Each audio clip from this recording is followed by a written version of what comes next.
The firehouse was unusually quiet that morning, the kind of quiet that carried weight, as though the walls themselves sensed the storm brewing beneath the surface. Engine 51's crew moved with practiced ease, but the laughter was forced, the smiles thinner than usual.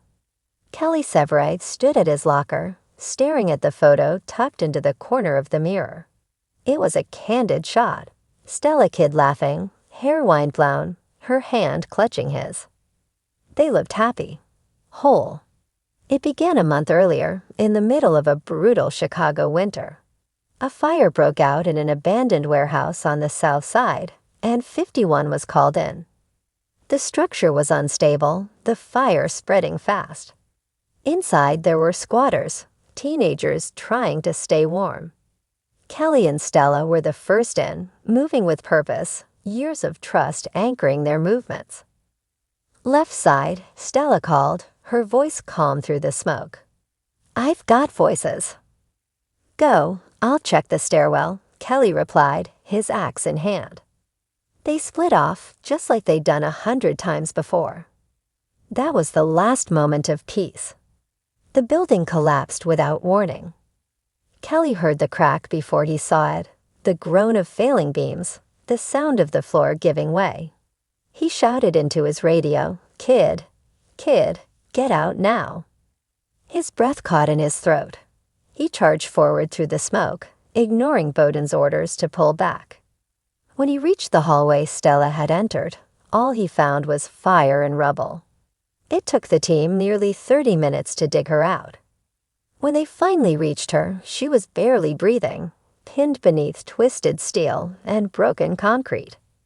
"Stay with me," Kelly whispered, his gloves trembling as he cupped her face. "Don't you leave me, Stella." Her eyes fluttered open, just for a second. "Kelly," she rasped. The doctors at Chicago Med were honest, brutally so. Stella had suffered a collapsed lung, multiple fractures, and a traumatic brain injury. She was in a coma, her body fighting a battle that even the strongest firefighters couldn't win for her. Kelly never left her side. He spent every night in the hospital chair, holding her hand, whispering stories about their life. The cabin trips, the way her eyes lit up when she was teaching girls on fire, the night he proposed under the stars. He prayed, something he hadn't done. A nurse quietly approached him. "Mr. Severide, the doctors want to speak with you." He knew before they said it. He saw it in their eyes. "There's no brain activity," the neurologist said gently. "She's not coming back." Kelly felt like he was falling, like the ground had opened beneath him. "But she's breathing," he whispered. "Her heart's beating. She's only alive because of the machines." They gave him time. Hours. Days, even, if he wanted it. But Kelly knew Stella. She wouldn't want to live like this. She would have made that call for him without hesitation. The team gathered at the hospital. Bowden stood at the foot of the bed, his hands clenched at his sides. Violet, Cruz, Herman, even Gallo, they all came to say goodbye. "I'll love you forever," he whispered into her hair, his tears falling onto her skin. "You saved lives, you saved me. I promise I'll keep living, for you." The funeral was held on a gray, rainy afternoon. Stella's casket was draped in the American flag.